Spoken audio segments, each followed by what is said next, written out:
Al ingresar a la presente sesión de la UDEM, los participantes entienden y aceptan que sus datos personales o imagen podrán ser divulgados por la Universidad de Monterrey para los fines aquí descritos.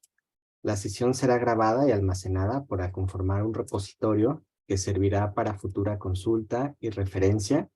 También podrá ser difundida por la Universidad de Monterrey para fines informativos, administrativos y otros relacionados con la promoción por parte de la universidad. Toda la información compartida tiene carácter confidencial, por lo tanto no podrá ser transmitida, grabada ni divulgada de ninguna forma a ningún tercero. Las opiniones expresadas en esta sesión son responsabilidad de cada participante. Muy bien.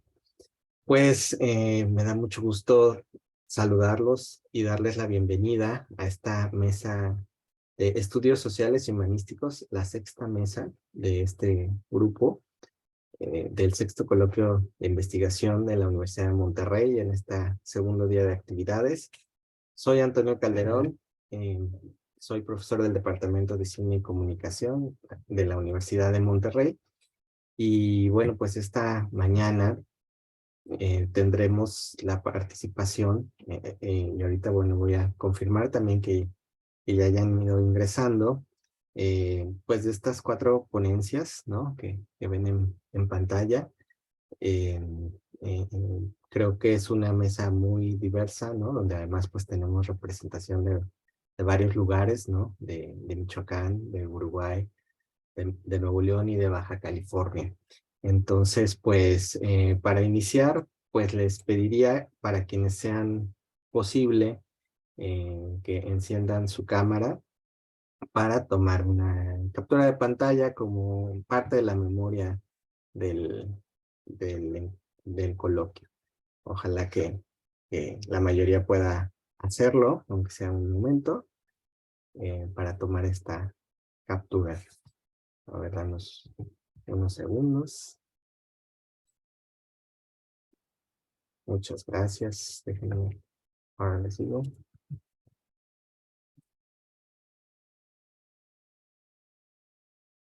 Ok, bueno, muchas gracias.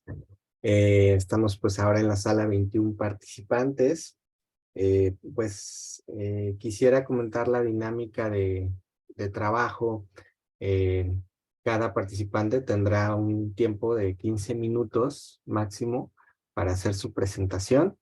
Eh, Cuando queden 3 minutos, los voy a interrumpir para comentarles y que puedan ir cerrando su participación. Perdón, este rol del control del tiempo pues se vuelve importante, sobre todo si queremos dejar también hacia el final un espacio de diálogo o de preguntas de los asistentes. Entonces, pues eso es como va a ser la dinámica en la mesa. Y bueno, quiero revisar si ya ingresó a la sala Luzaret Moreno Basurto. Ok, pues de no ser así, entonces vamos a comenzar con la ponencia de Ya Agustín aquí estoy, Coctosi. ¿eh? Ah, sí. Sí, aquí estoy. Ah, perdón. Mucho gusto. Y pues justo vamos a arrancar entonces contigo eh, con el trabajo Narrativas Juveniles en la Sociedad de la Información. Y bueno, Luzaret Moreno es de la Universidad de San Nicolás de Hidalgo. Bienvenida. Muchísimas gracias. Sí tengo la Sí, los participantes tienen la atribución de función de compartir la compartir pantalla. pantalla, ¿verdad? Sí, adelante. Ok, perfecto. Ahí estoy. Entonces, ahora sí, nada más de corroborar que se vea bien.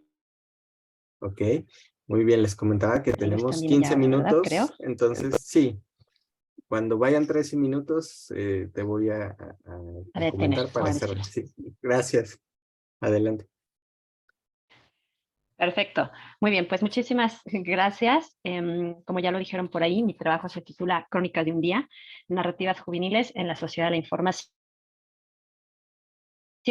Y bueno, este trabajo que hoy les presento tuvo por objetivo justamente el analizar un conjunto de percepciones de jóvenes entre 18 y 20 años de edad, que obviamente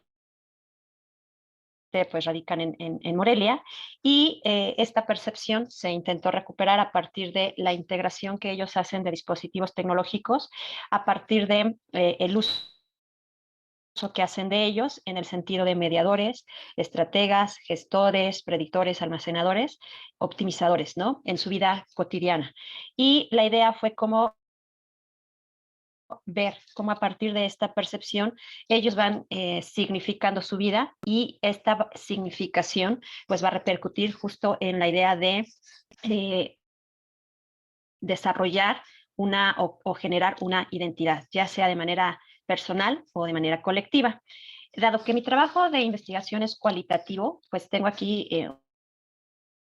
un símil a lo que sería una hipótesis, pero obviamente no lo es por razones del tipo de investigación que es, no en sentido estricto. Entonces, por eso solo le he nombrado enunciado hipotético, no tan riguroso como lo pretendería pues desarrollar o manifestar una investigación de tipo cuantitativo.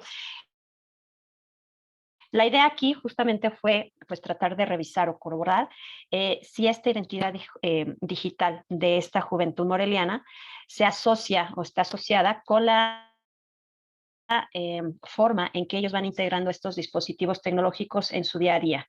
Y pues obviamente demostrar cómo a partir de esto se construyen significados, ¿no?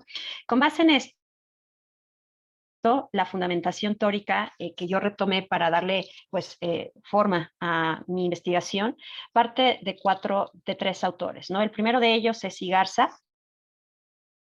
Con Igarza lo que retomé fue esta noción que él maneja de nuevos medios y consumos culturales, y aquí solo puse una frase significativa de él, ¿no? En el sentido de que los procesos identitarios digitales son complejos debido a que pues, están pautados por nuevos medios, consumos culturales, que sobre todo tienen a un predominio audiovisual, digital, a la parte de la interactividad y al estar siempre conectados. Por otro lado, otro de los ejes teóricos que yo retomé fue a Scolari, con esta parte de las hipermediaciones, entendidas como procesos de intercambio, producción y consumo simbólico, a partir de los cuales pues, los sujetos van a estar interconectados, ¿no? Por último, este concepto, que es el de identidad digital, de Hernández Pérez y Rocco, en el que ellos encuentran cuatro formas, ¿no? En que se va construyendo esta identidad digital a partir de datos personales, a partir de conocimientos y actitudes hacia la identidad digital, eh, con base en la conectividad y uso de dispositivos. Y por último, su cuarta dimensión es la definición de identidad digital. Entonces, estos fueron como un poco el contexto teórico con base en el cual yo hice mi análisis, y pues poniendo un poco en sintonía cuál fue como el preámbulo o el detonante que observé que estaba aconteciendo, pues uno, el hecho de que la pandemia incentivó el uso, ¿no? De herramientas digitales. Esto no lo digo yo solamente, no solo se ha quedado a nivel de experiencia, sino que, bueno, la asociación de Internet lo corrobora, ¿no?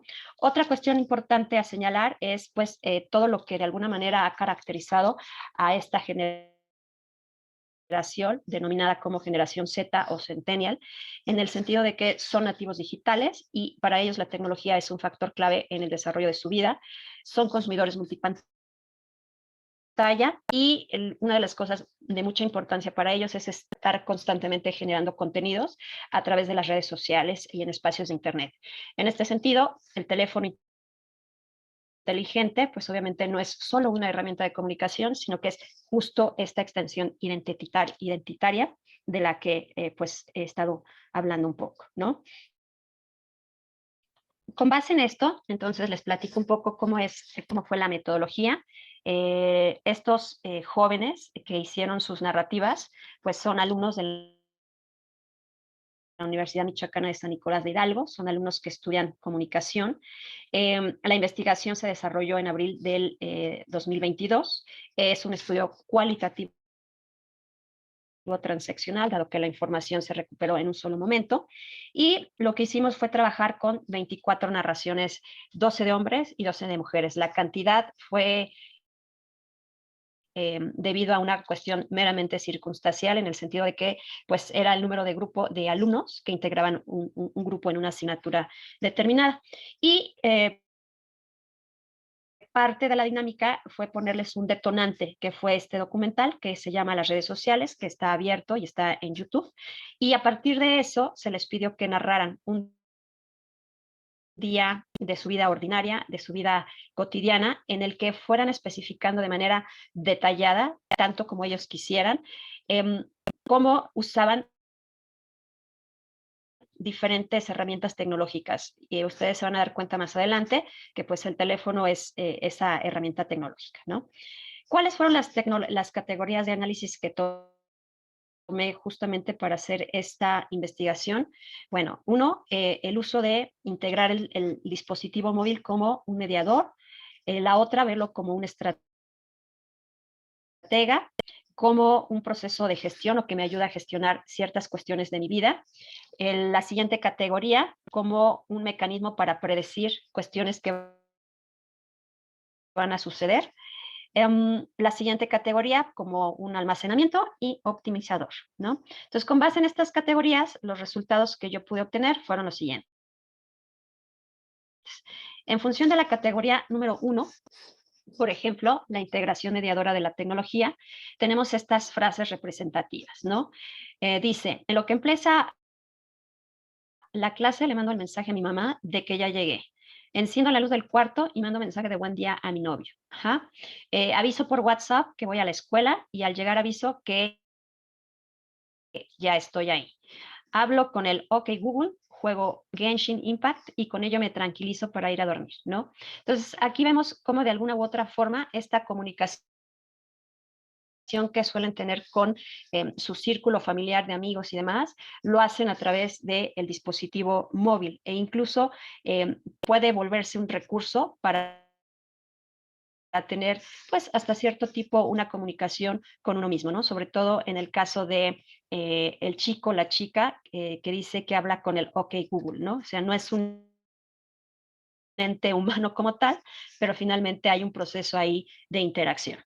La siguiente categoría justo es la integración estratégica de la tecnología y aquí rescatamos estas frases, ¿no? Cuando terminan mis clases, mando mi ubicación por WhatsApp, a veces salimos muy tarde y nos pagan el transporte que está vinculado a la tarjeta y se verifica el gasto ante SAT. Me dirijo al trabajo para entrar y es necesario usar la huella digital. Entonces aquí tenemos determinados usos que incluso están asociados a esta parte laboral y de alguna u otra manera se convierten en pues, mecanismos a través de los cuales pues, nosotros realizamos otras actividades, ¿no? Vamos más adelante, esta sería la tercera categoría, integración de la tecnología en procesos de gestión. Y aquí vemos cómo a través del celular, por ejemplo, en el caso del reconocimiento facial, pueden acceder al dispositivo o incluso cuando no se llega a utilizar esta tecnología, pues tenemos nuestros códigos para desbloquear el teléfono, ¿no? Vemos también a partir de la gestión cómo en el celular pueden ellos ir observando si les depositaron o les transfirieron dinero, ¿no? En sus cuentas bancarias, en sus aplicaciones. Programan alarmas, por ejemplo, y en el caso de otro de los alumnos que participaron en el estudio, dice cómo utiliza el Google Maps, ¿no? La geolocalización para buscar direcciones. Y nuevamente esta última persona dice, entro a aplicaciones del banco para realizar inversiones, ¿no? Entonces nos ayudan a gestionar nuestra vida. La siguiente categoría es la de integración predictiva y en este sentido, por ejemplo, nos narra, ¿no? Cómo a partir de, por ejemplo, estas cuestiones del Big Data y de la inteligencia artificial, pues algunas compañías como Mercado Libre ya saben a partir de nuestros gustos y nuestras búsquedas qué es lo que solemos consumir, ¿no? Entonces dice, Mercado Libre sabe bien qué es lo que quiero, porque mi lista de favoritos crece exponencialmente, ¿no? La otra, abro aplicación de música y me lanza una lista de canciones con base en los gustos que la misma aplicación ha identificado. Entonces, de alguna manera, la tecnología ayuda en este sentido a generar este tipo de listados o a simplificar incluso la tarea de tener que realizar búsquedas específicas. ¿Por qué? Porque ya van registrando pues en nuestros hábitos de consumo. La siguiente categoría es integración para almacenamiento de la tecnología y en este sentido, por ejemplo, algunos utilizan la tableta como un reemplazo de su cuaderno físico, ¿no? En cuestiones académicas o escolares. Otro más sería también en un apoyo educativo y es el uso de plataformas, en este caso Classroom, para ver qué tareas les han dejado los docentes y qué es lo que deben realizar. Y otro más es como un dispositivo pues para leer, ¿no? El famoso Kindle. La siguiente es la integración optimizadora de la tecnología y en este sentido vemos pues las respuestas, ¿no? Dice, cuando voy al trabajo, como son distintos los lugares a los que me mandan, necesito revisar diferentes localizaciones. Y nuevamente aquí está el uso de la geolocalización con Google Maps. Otro más, durante la reproducción del video recibí mensajes de los clientes y traté de responder casi instantáneamente. En casa, mi papá tiene discapacidad visual, entonces Alexa ha sido una herramienta que le ayuda a saber la hora, a escuchar música. Uso mi teléfono para reproducir música o para ver videotutoriales relacionados con el ejercicio. Y por último, pues la compra del Día de las Madres por Amazon. Pasamos a la siguiente categoría y en este caso lo que hice fue, a partir de las palabras clave que ellos fueron colocando en estas narrativas, pude observar que había, además de estos variables o de estas categorías, palabras clave que eran de igual importancia resaltar, ¿no? Por ejemplo, el término de celular fue el que mayormente se empleó. Aplicaciones o redes sociales como WhatsApp, como YouTube, TikTok, Netflix, que tenemos por acá, Spotify, nos hablan finalmente de los consumos que ellos tienen. Este otro, la alarma, los audífonos, y en particular los audífonos es muy interesante porque en varias de sus narrativas se escuchaba cómo en los traslados de un punto a otro, por ejemplo, en el colectivo o mientras iban caminando o mientras esperaban alguna cuestión, se conectan. O sea, están en el mundo, pero al mismo tiempo están en su universo escuchando música, ¿no? Entonces es una forma de estar sin estar y es una forma, pues hasta cierto punto, de generar como un aislamiento, ¿no? A partir de su dispositivo. Entonces, para llegar a la parte de las conclusiones, lo que yo pude observar a través de esta investigación es que eh, el hecho de que tengamos un fenómeno como la hipermediación nos está señalando de alguna u otra forma que este receptor o estos jóvenes tienen un rol muy activo, aunque pudiéramos pensar lo opuesto, ¿no? Número dos, el dispositivo móvil que está conectado de manera permanente a Internet va a ser un centro multimedial en el que tenemos el acceso remoto a contenidos. Hay una microgestión del espacio y tiempo, siempre están accesibles, siempre están disponibles. Y lo que les mencionaba hace un momento, ¿no? El hecho de que van por la vida literalmente conectados con los auriculares. Además de ello, también pude observar que las tecnologías van modificando la subjetividad relativa al tiempo y el espacio, el cómo lo viven, cómo lo perciben. Y en este sentido, pues están como bifurcados, ¿no? La parte del entretenimiento, la parte de la comunicación, también la parte del aprendizaje, al mismo tiempo resuelven problemas, ¿no?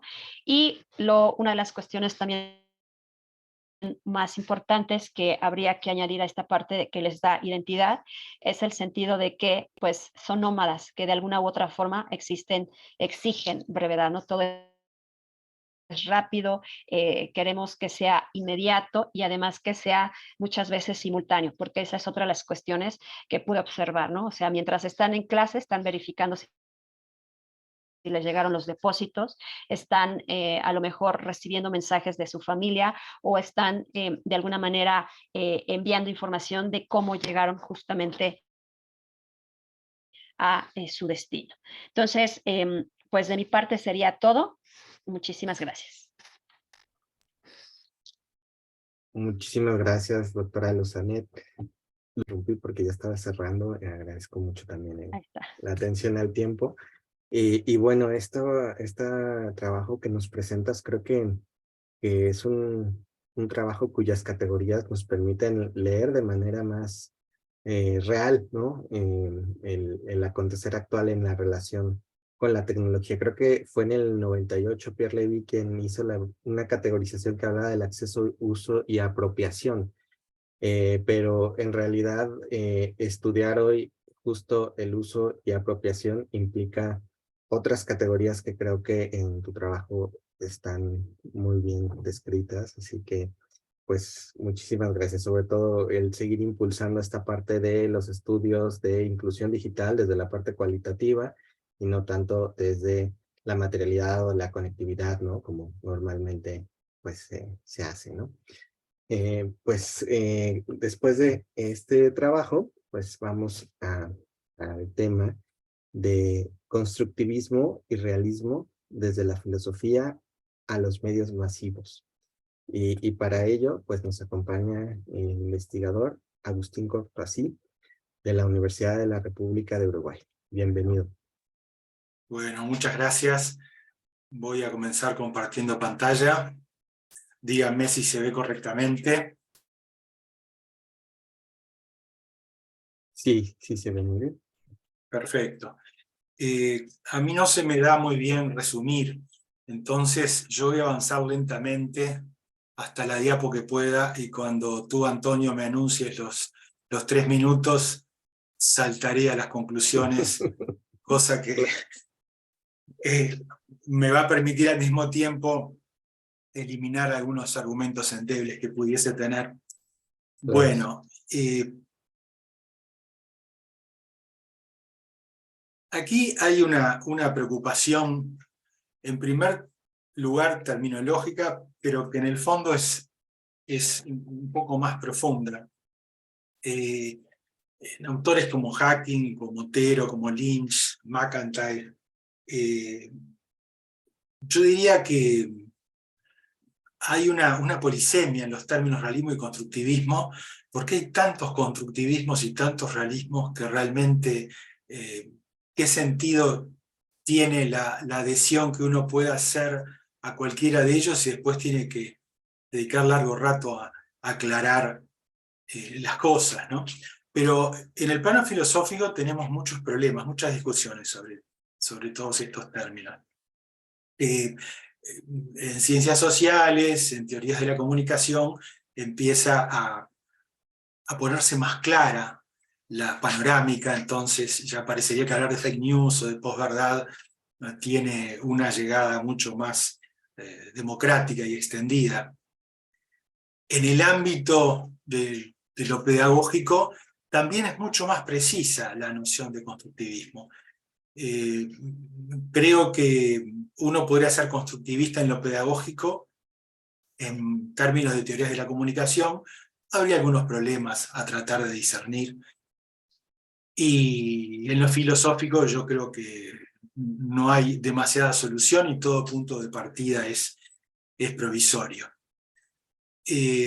Conversando con algunos amigos a los cuales les dije que iba a trabajar básicamente con Ian Hacking, con Mario Bunge, con Michael Lynch, me rezongaron mucho y me dijeron que en filosofía no se puede hablar de constructivismo-realismo sin comenzar por el construccionismo de los hechos científicos con Latour y Goulart, el programa fuerte de la gente de Edimburgo, David Bloor, y ni hablar de algunos aportes recientes como los del realismo especulativo de Quentin Meliassou a quien aprecio mucho porque le da mucha importancia a la ciencia ficción como inspiradora de asuntos filosóficos. Pero yo voy a dejar todo eso de lado porque me temo que caeríamos en la Torre de Babel del relato bíblico, es decir, hay tantas voces y paradigmas y no nos entendemos. Es como cuando se zanja alguna discusión en la sala de profesores de la universidad, y porque uno ve que no llega a ninguna conclusión, y el colega le dice a uno, yo estoy parado en otro paradigma. Y bueno, ahí hacemos todas las paces.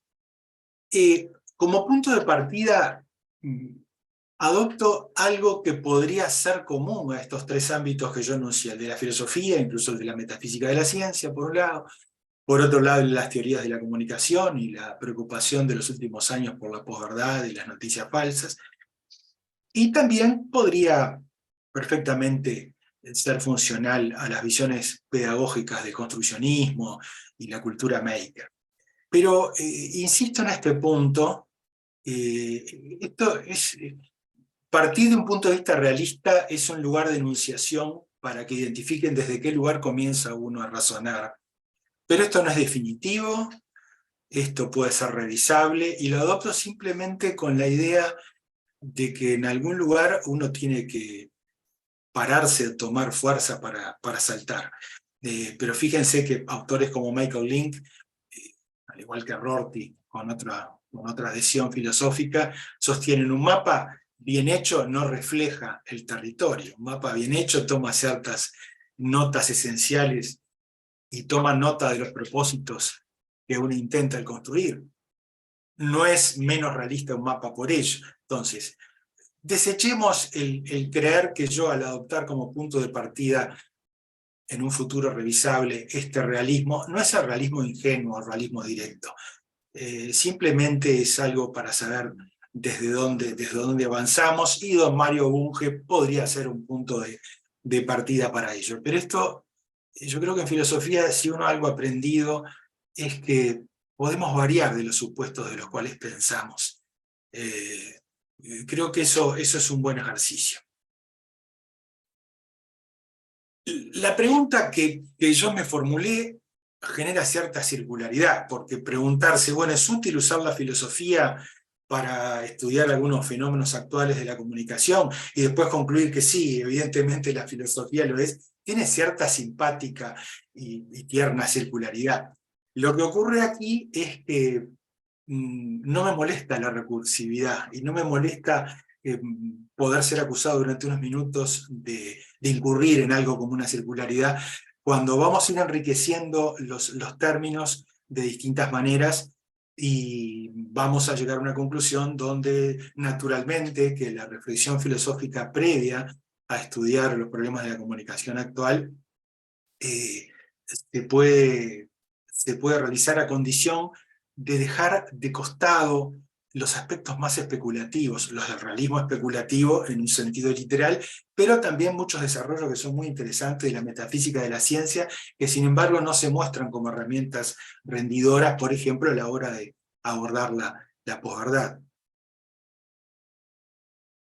Vamos a comenzar por reflexionar sobre algunas imágenes. Fíjense que el problema de la realidad es un problema viejo como el mundo reflexivo. ¿Por qué un Platón estaba tan preocupado por cuál era la auténtica realidad? Porque en su tiempo estaba el relativismo de los sofistas, y había una decidida vocación en Platón de buscar algo de lo cual asirse, algo universal. El realismo de Platón es un realismo muy curioso, es el realismo de las ideas. Algunos colegas que enseñan matemáticas desde hace muchísimos años me dicen que se han descubierto como platónicos, porque en realidad muchos de ellos creen que los teoremas se descubren como una isla y no se inventan. Entonces, Platón sigue hablando a nuestro presente. O sea, importaba preguntarse cuál era la verdadera realidad, porque había que enfrentar una situación social del fenómeno de los sofistas que tenían una visión que hoy diríamos relativista. Por allí tenemos a San Anselmo, porque en su época y en otras épocas importó buscar la verdadera realidad en Dios. Si yo obtenía una buena demostración de la existencia de Dios, parece que entonces se encontraba la realidad tan buscada. Y el argumento ontológico de San Anselmo le aseguró un lugar para siempre en la historia de la filosofía. Argumento que reiteraron con variantes otros. Allí más abajo tenemos la supuesta fotografía, que en realidad es producida por inteligencia artificial. La generó Elliot Higgins, un usuario de Twitter que recurrió al software generador de imágenes Midjourney. Y este es el problema que encontramos, igual que Platón y San Anselmo. ¿Dónde está la verdadera realidad? Esto se viralizó, pero a las pocas horas se difundió también esta desmentida de que esto era una imagen generada por inteligencia artificial. Y entonces nosotros también, frente a una cantidad de imágenes, donde esta era muy obvia por razones que ahora no voy a comentar, pero hay otras que son mucho más difíciles de abordar y analizar. Por ejemplo, cuando a mí me llegaron videos de ese episodio tan desagradable del Dalai Lama con un niño, yo lo primero que pensé era que se trataba de una deepfake, era imágenes generadas por inteligencia artificial. No fue el caso, pero para no ser menos que Elliot Higgins, yo le pedí anoche para esta presentación al software de inteligencia artificial DAL-E que generara una imagen suficientemente realista del Dalai Lama detrás de unas rejas y sacando la lengua. Lo que obtuve no va a pasar por algo que alguien dude si es verdad o no. Este Dalai Lama en la cárcel no se parece nada a Dalai Lama, a mí me recuerda más bien a Fujimori, y creo que este software, cuando yo le pedí que pusieron Dalai Lama, líder del budismo, con una lengua afuera, creo que exageró la nota. Observen también que los puños parecen agarrar las rejas, pero si uno lo mira de cerca, comete un error allí, como tantos errores comete la inteligencia artificial, y tenemos que estar atentos. Pero entonces, ¿contra qué realidad comparamos para seguir avanzando? Si el problema de la realidad, o si la realidad es construida o no, es decididamente una cuestión a considerar. En la Facultad de Información y Comunicación, en un curso de posgrado titulado Crítica de la Comunicación Pública de la Ciencia, cuyos participantes eran entre 10 o 12 personas que tenían ya títulos de licenciados o maestrías en curso, en su mayoría de profesiones científicas, decidimos someter este documental a una especie de cineforo. Este documental, dirigido por Pablo Casacuberta, narra los impactos del Plan Ceibal en Uruguay. El Plan Ceibal en Uruguay fue un plan que a cada niño una computadora. Tuvo realmente y sigue teniendo mucho éxito desde hace ya 15 años. Y en este documental se indagaba los impactos del Plan Ceibal, sobre todo en la afición por la robótica que generó en chicos de zonas rurales. Entonces, frente a esto, a nadie del grupo se le ocurrió decir que esto era propaganda gubernamental, porque en realidad ya habíamos cambiado de gobierno y ningún gobierno parece que se quiere bajar del Plan Ceibal, porque ha tenido impactos mucho más allá de los previstos inicialmente. A nadie se le ocurrió decir que había imágenes fraguadas. Nos sorprendió en el cineforo porque llevamos al director, a Pablo Casacuberta, que nos dijo que en uno de los festivales de robótica había utilizado imágenes de distintos festivales y lo había presentado como uno. Allí había una cierta manipulación que chocó un poquito, pero era tan fresco el documental que todos lo tomaron muy en serio. Sin embargo, cuando en otro cineforo de ese mismo curso pasamos el documental Fuimos a la Luna, de la serie Escépticos, conducido por Alfonso Gámez, ocurrió algo muy interesante. La mayor parte de los estudiantes entendieron que era dudoso. Estoy hablando de gente que tenía licenciaturas en física, en biología, había alguno en humanidades, pero se negaron a aceptar el punto de vista del documental, donde muestra las evidencias que hacen sensato seguir creyendo que el hombre llegó a la luna. Entonces esto fue interesantísimo, porque hicimos una primera votación no vinculante, a ver si los integrantes del grupo creían o no que el hombre había llegado a la luna. Vimos el documental completo, y luego hicimos una última votación después de haber visto. Y los escépticos crecieron. Fue una cosa muy, pero muy curiosa. Creo que hubo un empate, y esto lo recordarán muy bien las doctoras en educación, Varenka Parentelli y Natalia,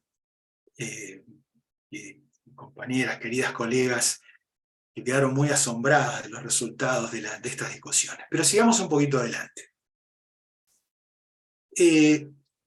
Yo he adelantado que no nos podemos mover en la metafísica de la ciencia o en los sectores más especulativos acerca de los temas de constructivismo y realismo, y que sería mejor utilizar reflexiones filosóficas más vinculadas con disciplinas, digamos, más aterrizadas en la psicología, en la sociología, en los estudios de la comunicación. Lo que a las alturas de esta reflexión puedo ir cerrando o concluyendo es que resultaron mucho más, digamos, fecundas las teorías, por ejemplo, de McIntyre en su libro Posverdad, donde explica que estamos muy condicionados por el sesgo de confirmación, por la disonancia cognitiva, por la conformidad grupal. Estamos mucho más condicionados cuando estudiamos estos temas de la comunicación, que recurrir al realismo especulativo, a la construcción de los hechos científicos de Latour y Ulmer, por ejemplo. Ahora sí, 3 minutos, Agustín. Muy bien, me alegra que me faltan muy pocas diapos. Bousogui y sus colaboradores encontraron también en esta aproximación no metafísica a los fenómenos comunicacionales, encontraron que las noticias falsas se difunden porque hay un origen, pero que la mayor parte las repite, las replica, no porque sean malas o estén dispuestos a mentir por razones políticas, sino que son noticias irresistibles. Las noticias falsas se difunden más que la verdad, es porque los humanos son más propensos a difundirlas. O sea, el papel de la novedad es una cosa muy humana. Yo creo que el realismo especulativo de algunos autores franceses es muy interesante, sobre todo cuando hablan de la ciencia ficción como inspiradora, pero a la hora de evaluar fenómenos comunicacionales, parecería que bajar un poquito a los planos de la psicología social puede ser más vendidor. Por ejemplo, cuando este autor y sus colaboradores nos dicen: cuando la información es novedosa, no solamente sorprendente, sino más valiosa, tanto de la perspectiva de la teoría de la información como desde la perspectiva social. Es decir, los seres humanos somos organismos preparados para que lo novedoso nos pueda salvar la vida. Entonces siempre es mucho más noticia una cosa muy llamativa que una cosa que confirma cosas o creencias que ya sabemos. Entonces, si bien las nociones de verdad y objetividad han sido muy manidas a lo largo de la historia, la teoría de la correspondencia hoy en día, o sea, la correspondencia entre la mente y la cosa, no tiene buena prensa entre filósofos y epistemólogos. Sin embargo, parecería que alguna noción, hechos algunos ajustes de verdad y objetividad, tenemos que manejar. ¿Cómo sabemos si no que Trump no fue atrapado de ese modo por la policía? En algún lugar un Trump real debe estar, o estuvo declarando tranquilamente frente a la justicia y salió cómodamente acompañado de su séquito.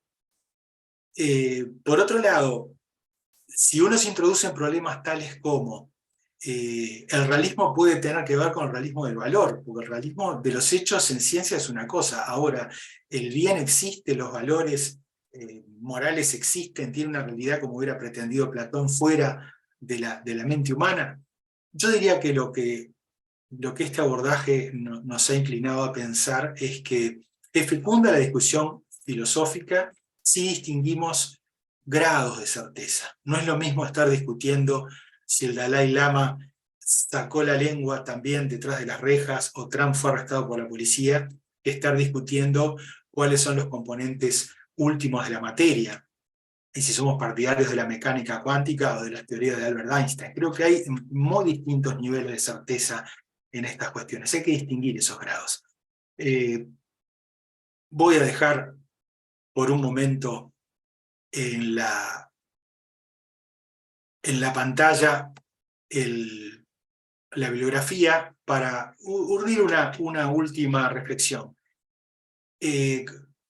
Adoptar algún tipo de realismo no significa un compromiso necesario con la teoría de la correspondencia tal como fue formulada. Imagínense ustedes que la gente del Círculo de Viena ya desde su origen tuvo un tremendo lío entre Neurath, que era partidario de la verdad como coherencia, o sea, podemos ver la coherencia entre enunciados, pero no tenemos la menor idea de lo que está allí afuera en el mundo real. A condición de no ignorar a lo que nos ayudó Kant para entender que una cosa es el fenómeno, otra cosa es el noumeno, la realidad en sí, tenemos la impresión, o tengo personalmente la impresión, de que el uso de autores como Hacking, como Michael Lynch o como McIntyre en su libro Posverdad, nos acercan mucho mejor a la comprensión de estos fenómenos de la comunicación. Dejaría muchísimas otras premisas del silogismo para una conversación en el momento de las preguntas y respuestas, si es que tenemos tiempo. Muchas gracias. Muchísimas gracias, Agustín. Creo que pues estás realizando pues un aporte epistemológico, ¿no?, a nuestro campo, porque pues es muy necesario ir haciendo esta actualización, relecturas, ¿no?, con base también en la realidad que se nos presenta. Estas imágenes también que nos decías de la inteligencia artificial, pues nos ponen a pensar la manera en la que estamos interpretando el mundo y en la que también dentro de la esfera pública y la esfera pública digital también se utilizan estas herramientas tanto para desinformar, pero que también deberían utilizarse pues en otros sentidos que sean más propositivos y más éticos, ¿no? Y justo creo que hay una importante relación. Yo veía que el maestro Alfonso Alarcón sí asentía a tu presentación, Agustín, porque pues él ha estado trabajando desde hace un tiempo también el tema de la inteligencia artificial y ha sido ahí precursor de un debate también entre los profesores del Departamento de Cine y Comunicación de la UDEM. El maestro Alfonso Alarcón nos va a presentar la ponencia Implicaciones de las imágenes generadas por inteligencia artificial en la alfabetización visual. Adelante, maestro. Gracias, muchas gracias. Vamos a comenzar, comparto pantalla. Y si son tan amables de confirmarme que se está viendo. Sí. Perfecto, buenísimo, gracias. Bueno, como ya dijo Antonio, híjole, esto que presentó Agustín es maravilloso. Para mí fue riquísimo el volver a saborear esta filosofía que hay detrás de esta realidad no real que se está creando y que es muy posible que nos vaya a sobrepasar. Aquí tenemos una frase de Jackie Palumbo. Dice, las imágenes generadas por inteligencia artificial llegan en un momento en el que es posible que no estemos preparados para ella y en el que tenemos pocas defensas. Pero todavía tenemos tiempo para replantear cómo vemos las imágenes antes de que llegue el próximo avance de la inteligencia artificial. Y aquí está lo interesante. Esto fue dicho, esto fue compartido hace 5 años. Si a alguien le interesa, con todo gusto le puedo compartir la referencia también. ¿Qué tenemos? Tenemos que, si consideramos la historia de la civilización humana o como organismo humano, Homo sapiens, pues estamos hablando de cerca de 200,000 años, 300,000 años, y antes de eso, bueno, pues podemos retirar hasta unos 2 millones de años. Y consideremos lo siguiente. La forma de comunicación básica del humano es el habla, es el sonido. Pero también es importante recordar que antes del texto antes de la palabra escrita, ¿sí? Tuvimos imágenes. Y tenemos muchas imágenes, pero al mismo tiempo, no sé si ustedes se han puesto a pensar los miles de millones de símbolos, de signos, de imágenes que fueron escritos en arena, que fueron escritos en cuerpos, que fueron escritos en lugares que se han perdido y de los cuales no queda ningún registro. Ahora, esta evolución de la imagen pictórica, pues la podemos ver alrededor de unos 40.000 años. Las primeras referencias que están en Indonesia tienen aproximadamente 37.000 años. Por ahí hay un pequeño debate antropológico sobre ellas, pero podemos saber que el hombre fue construyendo un lenguaje pictórico para representar la realidad. Esto es muy, muy importante. La realidad pasa de lo que es el ámbito, perdón por el repetir, pero pasa a ser representada de una manera real. O sea, nosotros tenemos lo que está sucediendo afuera, eso se toma y se trata de representar. Y en ese momento adquiere un carácter real. O sea, lo que estamos viendo es real independientemente de la realidad. Sé que suena complicado, pero créanme, las cosas todavía se complican muchísimo más. A lo largo de esta historia de construcción pictórica, de lo que es el arte pictórico, llegamos a un punto donde si bien cualquiera es capaz de ilustrar, garabatear o hacer un dibujo, se requieren técnicas precisas para alcanzar una maestría. Entonces, ahorita en la actualidad hay escuelas, hay universidades que tienen estas carreras de arte pictórico, de ilustración y demás. Y eso quiere decir que durante mucho tiempo los maestros, las personas hábiles para crear imágenes, tenían que seguir, y esto es importante, un proceso educativo formativo formal, valga la redundancia. Ahí tenemos en pantalla una especie de evolución, ¿no? De lo que es el arte rupestre hasta, bueno, pues algo similar a lo de Dalí. Por cierto, ambas imágenes fueron creadas con inteligencia artificial. Ahora, ¿qué sucede hace aproximadamente 150 años aproximadamente? La realidad como forma de presentarse real deja de ser exclusiva de los maestros por la aparición de la fotografía. Entonces, ahora que cualquiera que tuviera los elementos, el equipo necesario y alguna destreza, podía tomar una imagen y presentar la realidad. Pero esto es interesante en el sentido de que la realidad presentada en la imagen partía de la realidad. Eso es muy importante. Ahora, hemos tenido nosotros un avance tal que ahora todos nosotros tenemos la posibilidad, muy posiblemente ahorita junto a nosotros, de capturar el instante real que está alrededor de nosotros, y esto todavía va a cambiar un poco más. Aquí les comparto un salto que hubo hace aproximadamente unos 5 años, donde cualquiera que tuviera una imagen y acceso a aplicaciones de transformación digital podía transformar la imagen en un sinnúmero, en un número infinito de posibilidades de realidad. Sabemos que estas son imágenes creadas por computadora, lo sabemos, es imposible no distinguirlas, y esto nos lleva al siguiente paso en esta evolución de la imagen pictórica, que es esta. No sé cuántos de ustedes reconocen a estas dos personas, son dos actrices de Hollywood. No tengo ahorita oportunidad de verlos, pero aquí viene lo interesante. Estas dos personas no existen. Estas dos personas fueron creadas con inteligencia artificial también en el año de 1918, hace 5 años. ¿Ok? Entonces, si ustedes hicieron el esfuerzo de tratar de reconocerlos, bueno, pues ahí vemos hace 5 años en qué nivel estaban. El año pasado, una inteligencia artificial gana un primer premio de arte. O sea, esto es muy interesante, sobrepasó a todas las demás presentaciones y gana un premio de arte. Este año, en febrero, esta fotografía gana otro premio de arte y después fue muy discutido porque se descubrió que no es una fotografía, es una creación con inteligencia artificial.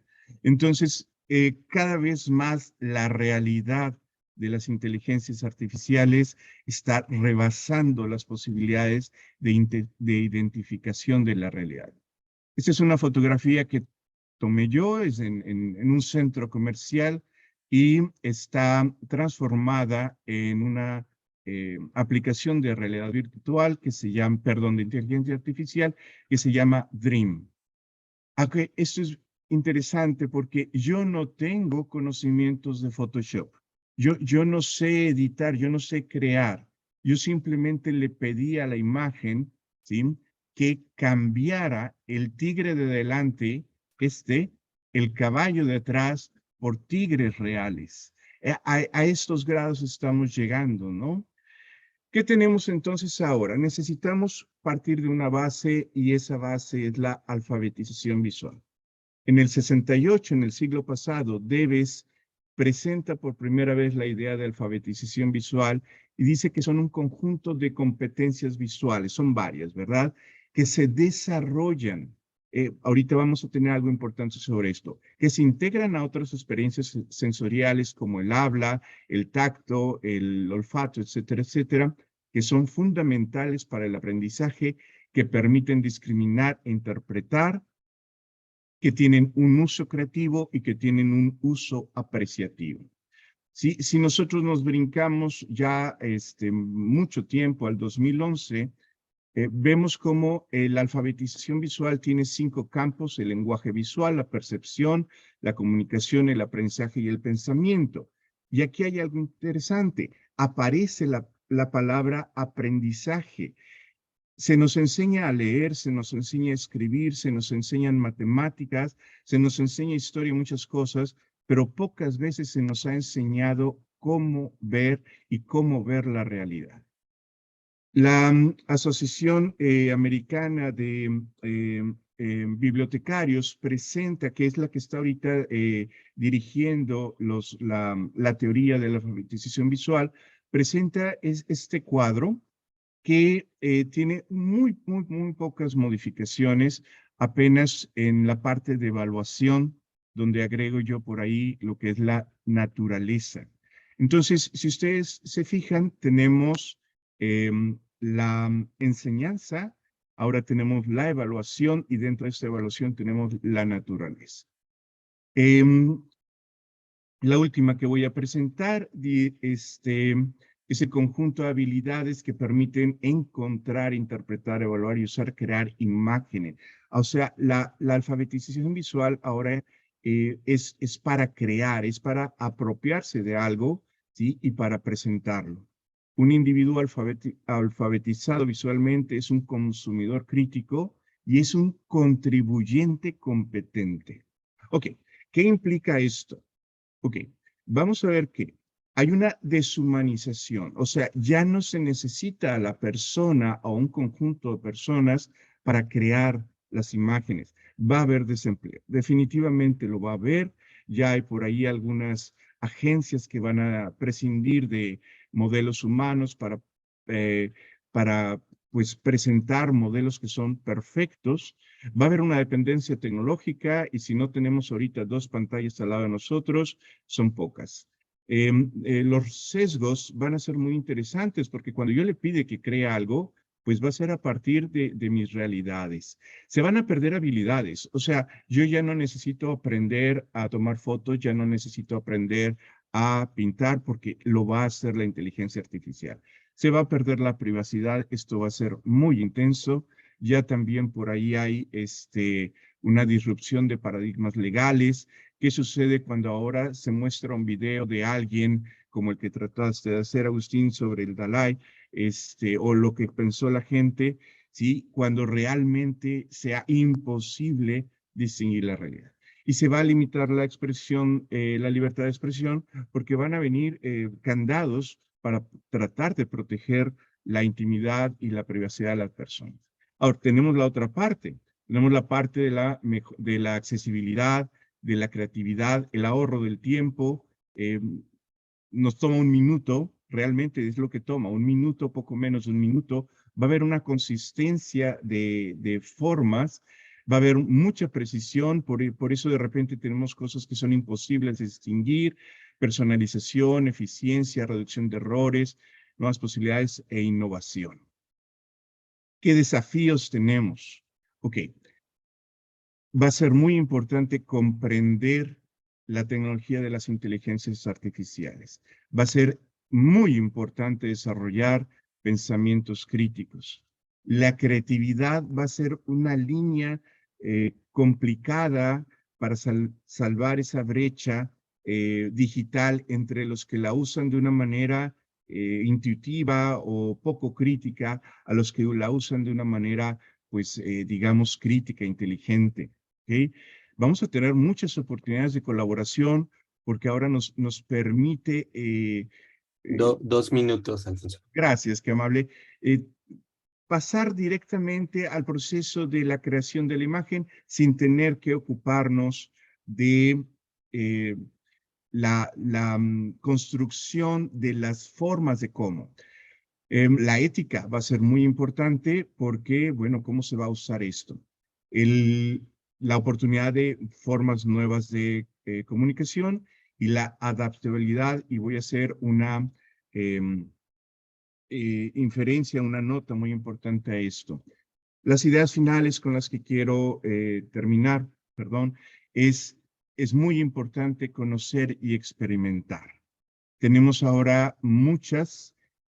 Hoy en la mañana veía que en los últimos 20 días se han compartido cerca de 2,000 plataformas de inteligencia artificial de muy diversas naturalezas, visuales, textuales, video, etcétera, etcétera. Y si nosotros como investigadores, como maestros, pues no nos acercamos a ellas, pues creo que la realidad nos va a dejar atrás. Necesitamos desarrollar habilidades de diagnóstico, evaluación heurística, la que nos permite planear cómo reconocemos la realidad, y tenemos que aprender a recodificar la realidad. Y por último, lo que pues va a significar el ser un apocalíptico o un integrado, en palabras de Humberto Eco, es la adaptación, la tolerancia y la flexibilidad que vamos a tener que tener ante estas nuevas realidades. Aquí están nuestras fuentes y bueno, pues por mi parte es todo. Muchísimas gracias. Muchísimas gracias a ti, Alfonso, y pues pones el dedo en la llaga de muchas cuestiones. Hace un momento subrayaba lo de la desinformación, pero tú aquí nos planteas en estas implicaciones mucho más temas que nos están impactando y que se profundizará esto conforme se da este avance de la inteligencia artificial. Yo ahí sumaría también el tema de la propiedad intelectual contra el conocimiento abierto, ¿no? Creo que es algo que también...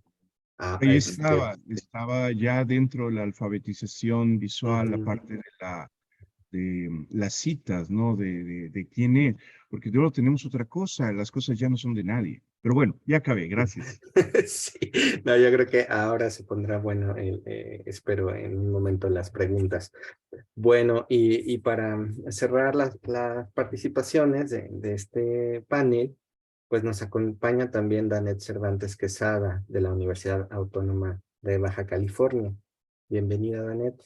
Y tu trabajo se titula Mi niña, serás investigadora. Pues platícanos, ¿tiene que ver también con algo tecnológico o no? Adelante. No, ¿qué tal? Buenos días. ¿Se puede grabar? Está siendo grabado. Sí, está siendo grabada. Ah, ok.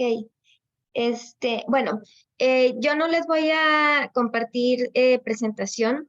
En realidad yo lo que traigo es una propuesta de... ¿Sí me escuchan? Sí, te escuchas muy bien. Ah, es que no veo la pantalla.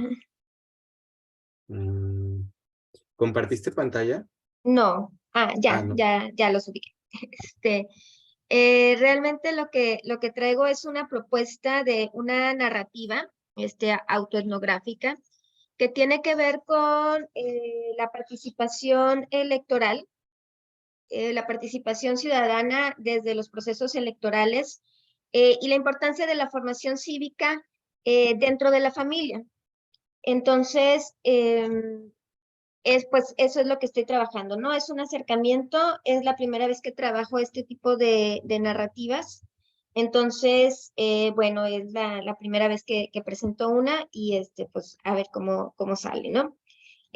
Prácticamente ha sido mi experiencia de cómo fui formada y cómo desde niña hasta ahorita realmente he terminado o de alguna manera he sido a través del ejemplo, me encuentro ahora en el campo de la comunicación política y aspirando a ser una investigadora en este campo que pueda realmente tener un impacto en el entorno y en la formación de conciencia ciudadana, ¿no? Entonces, bueno, si me permiten, voy a hacer la lectura, ¿no?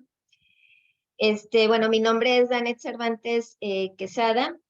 Yo nací en septiembre de 1980, cuando, bueno, en ese año José López Portillo era el presidente de nuestro país, que después conocí como el presidente que dijo que defendería el peso como un perro, ¿no? Desde niña fue normal escuchar hablar a mi papá de lo que ahora sé que estaba relacionado con política o con política económica específicamente. Recuerdo con más fuerza dos palabras, devaluación e inflación. Pero a los 5 o 6 años no lo entendía y realmente nunca pregunté sobre qué trataba el tema, pero era una constante escucharlo en casa. También era común el manejo, yo nací en un municipio en Baja California, en Tecate, fronterizo.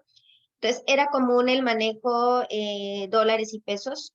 Mi abuelita recibía dólares por parte de mis tíos que vivían en Estados Unidos, entonces también el uso de las dos monedas, crecí como sin distingo entre la peseta y las monedas mexicanas, ¿no? En 1986, cuando gana Carlos Salinas de Gortari, y creo que ese es el evento que realmente me marcó. Yo estaba por cumplir los 6 años, la elección fue el 6 de julio, yo cumplo años el 24 de septiembre, tenía 5 años, y no recuerdo si mi papá me llevó a que votara con él en ese entonces. Lo que sí recuerdo es que cuando cerraron las casillas me llevó a un lugar a la Plaza Cuchumá, porque en el estacionamiento de ese lugar se colocó una pantalla gigante para que las personas pudieran ver los resultados. Recuerdo que había mucha gente abajo de sus carros esperando. Yo estaba en el cofre del carro, no sabía bien a qué iba, la realidad. Pero sí recuerdo que cuando se supo que el sistema se había caído, en ese momento no entendía que el sistema se había caído, solo recuerdo un cúmulo como de sensaciones de la gente que estaba ahí. Me llegaban como murmullos los comentarios que había entre molestia, no sé, había un ambiente raro que para mí como niña era, sé que está pasando algo, pero no sé qué está pasando y que tampoco pregunté. Solo sé que nos fuimos a casa y que mi papá iba un poco entre molesto y decepcionado, pero ahí quedó el asunto. Entonces, después, la historia me dio a entender y supe qué había pasado en ese momento y entendí, ¿no? En dónde estuve.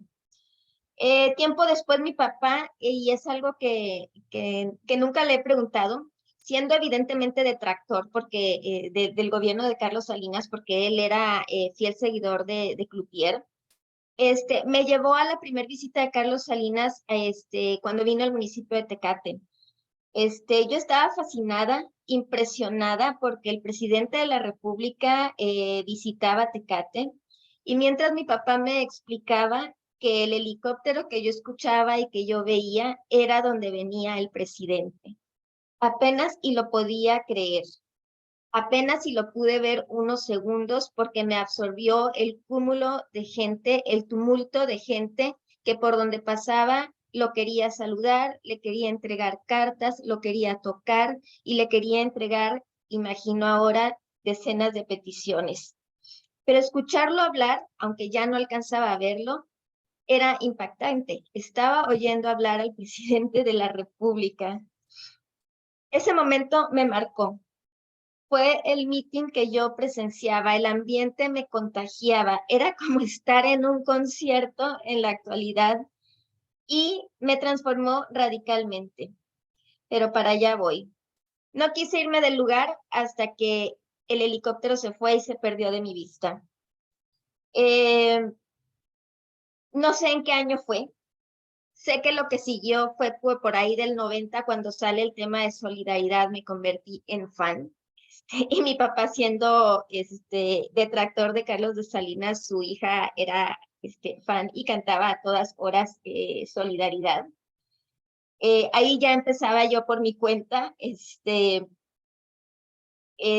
empezaba a tener como esta simiente de patriotismo que mi papá siempre tuvo, pero que nunca me lo dijo. Estaba en el ejemplo, en realidad. Y de la formación cívica, de un sentido ciudadano que no era perfecto, pero que se sigue desarrollando y se ha seguido desarrollando con el paso de los años y de mi vida. Yo cantaba con fervor y desde el corazón cuando estaba en la primaria. Claro, fui víctima, ahora lo pienso, del primer esfuerzo de mercadotecnia política con el tema de solidaridad.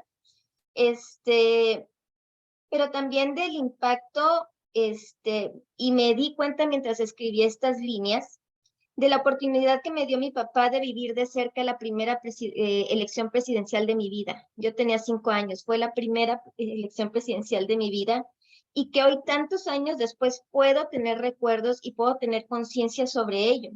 Viví un momento histórico importantísimo para nuestro país, y ahí creo que inició todo. Al mismo tiempo, en casa podría decir que aprendí algunas nociones básicas de democracia. Cuando se trataba de rentar películas VHS, se ponían algunas opciones sobre la mesa y votábamos para ver cuál veríamos. Pero como solo eran 3 votos, mi papá y yo, había segunda o tercera vuelta para ir eliminando películas, y de paso todos teníamos que aportar nuestras monedas para postear el pago de la renta. El asunto es que después, pues sí, nos viciamos un poco. Y ya con mi hermana, que es 7 años menor que yo, mi papá descubrió que ya podía ir yo a la tienda y después que mi hermana también, y la dinámica cambió y aprendimos que el que paga manda. Entonces, nos parecía bien, digo, frente al vicio de la soda, si no traes dinero y alguien la paga, pues no parece tan maltrato el que tú vayas por ella, ¿no? Pero pues hoy todos quieren pagar por la soda y nadie quiere ir por ella, ¿no? Entonces sale al rescate mamá, que se desaparece 10 minutos y vuelve con la soda. A propósito de mi mamá, la primera vez que la veo golpeada por la política, que dice ella que la odia, pero nunca ha faltado a votar, la devaluación del 94, ¿no? El dólar era una moneda de uso común para nosotros, como mencionaba. Mi papá no ganaba dólares, pero muchos productos eran estadounidenses aquí y era lo que consumíamos. Recuerdo su rostro de incredulidad mezclada un poco con terror cuando empezó a ver los precios. No tengo claridad de lo que ella recibía por respuesta en ese mercado sobre ruedas aquel sábado, cada que pedía un precio y en donde los productos en su mayoría provenientes de Estados Unidos, y ella daba un paso atrás y no compraba nada. Así que la devaluación, como a millones de mexicanos, pegó con todo, y creo que es la primera vez que recuerdo a mi mamá, que no hablaba tanto de política, ser golpeada por la política. De adulta entendí y he tratado de hacer entender a más de uno que no interesarse en la política no significa que no son afectados por la misma. Mientras estaba en secundaria, un día logré que llegara a mí un viejo baúl de los años 50 que fue de mi abuelo paterno. Es guinda con los herrajes ya oxidados por el paso del tiempo, pero sentía que podía guardar grandes tesoros de mi vida en ese lugar especial. En realidad no fue para tanto, pero sí encontré uno. Uno más de esos que no pregunté y más tarde entendí de qué se trataba. Mientras llenaba de papeles ese baúl, mi mamá me regaló un destartalado libro de poesía. No recuerdo el nombre, solo sé que tenía una rosa en la portada y contenía 50 poesías de autores distintos. El seminarista de los ojos negros de Miguel Ramos Carrión ha sido mi favorita. Pero mientras lo revisaba encontré un recorte de periódico con un texto que no logré entender del todo, pero hablaba sobre desaparecidos cuyos padres, hermanos y amigos no volvieron a saber de ellos. Ese sí era un tesoro digno del baúl de los Danet, perdón, 3 minutos tenemos. y no las 50 tarjetas que tenía guardadas. Pensé que un día tendría que saber, y lo supe, era la batalla, la matanza del 68. Fui la niña que a los 6 cantó con fervor el himno nacional y que recitaba el juramento y a la que le resuena el corazón aún con el toque de bandera. El ejemplo de mi papá me ha arrastrado, no solo fue acompañarlo a él a votar o a mi mamá, fue verlo defender sus creencias y convicciones, informarse, debatir, quejarse también como muchos o como todos, enojarse con la política de este país. Mi mamá siempre ha dicho que no le gusta la política, pero nunca la he visto faltar a votar. No le gusta, pero cuando fui universitaria y preparaba mi tesis, me pedía mi opinión sobre los candidatos frente a una elección. La vi preocupada y molesta porque mi papá ponía lonas en la barda de la casa contrarias al partido de la jefa de mi mamá y ahora estoy estudiando cómo las relaciones interpersonales influyen en la socialización y los espacios seguros para hablar de política electoral. En el 2000 mi papá se afilió por primera vez a un partido. Salió con la consigna de que era momento de pasar al nivel de acción y con toda la convicción lo vi en los postes colgando propaganda a favor de Vicente Fox, como parte del staff en los eventos, cortando engomados, asistiendo a reuniones, llevando sus ideales a la práctica, haciendo algo por su país desde otra trinchera y creo que eso lo hizo muy feliz. Años después se decepcionó, obviamente, ¿no? En la universidad me acerqué y entonces pude asignarle nombre a cada uno de los actores de la comunicación política. Mi abuelita solía decir que odiaba a los políticos, pero los del PRI eran los que menos mal le caían. Y durante poco más de 80 años siguió noticias y programas de análisis político, esperando que un día su nieta apareciera en uno de ellos. Mi papá aún llora cuando escucha el himno nacional en televisión, y sí, para mí también es lo más mágico escucharlo en un estadio o cuando algún atleta llega a ganar una medalla. Así que yo no tengo más que agradecer y mostrar mi historia y decirle a esa niña hechizada por el avión en donde venía el presidente de la República, que no sabía que empezaba a caminar por la comunicación política, mi niña, serás investigadora. Gracias.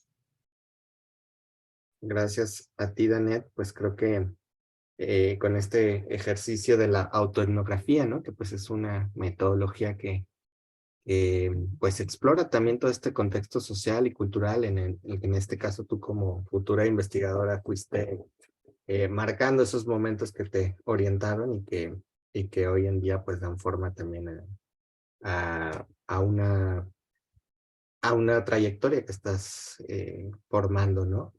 Esta parte de las vocaciones también científicas creo que es muy importante. Ayer justo lo veíamos con la ponencia de la doctora Julieta Fierro, ¿no? Y toda esta cuestión también de la política científica de nuestro país y la importancia de que sea impulsada desde que somos pequeños, ¿no?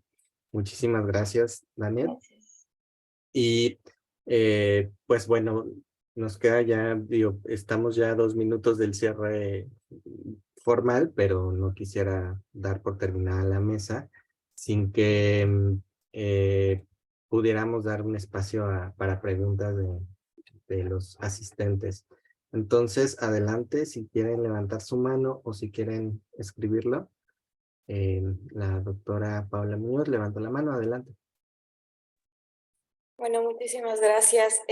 Quiero felicitar a todos los ponentes porque realmente que han sido muy gratificante escucharles y pues todo lo que tienen que decir es muy importante. Mi pregunta va enfocada en el tema de la inteligencia artificial y las imágenes que han nombrado.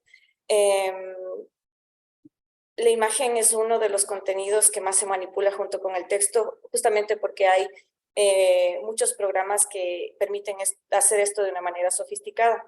Y aparte de eso, como también se mencionó, pues hay posturas escépticas y negacionistas sobre distintos temas de importancia que pueden tener ahí un amplificador para ser todavía más activos de lo que ya son en redes sociales. Con ese contexto y sumado a otra cuestión que a veces también es pasada por alto, ¿no? El sesgo que tienen las inteligencias artificiales, en el sentido de que lo que conocen es la información con la que fueron nutridas. Y me viene a mi cabeza el algoritmo psicópata del MIT, ¿no? que se le alimentó con información muy negativa y luego desarrolló una visión muy pesimista de la vida. Tanto así que parecía el protagonista de la película de Hitchcock, Psicosis, que solo veía todo pues, de forma negativa.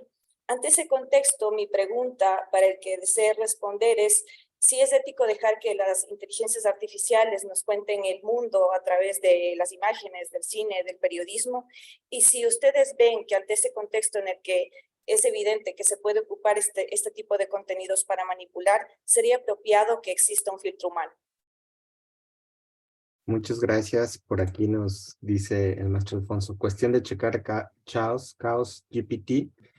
No sé si el mismo maestro Alfonso o Agustín quieren responder.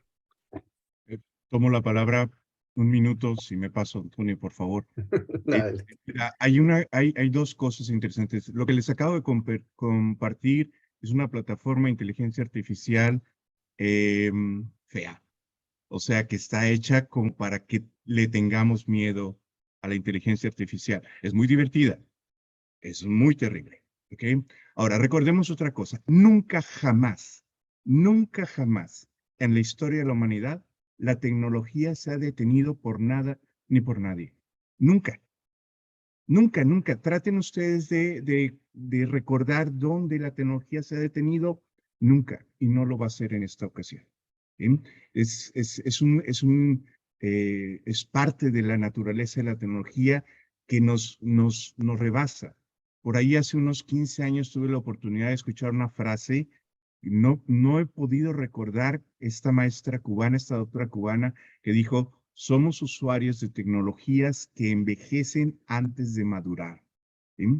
¿Qué va a pasar? Por ahí hablan de 5 años, por ahí hablan de 10 años de inteligencia artificial.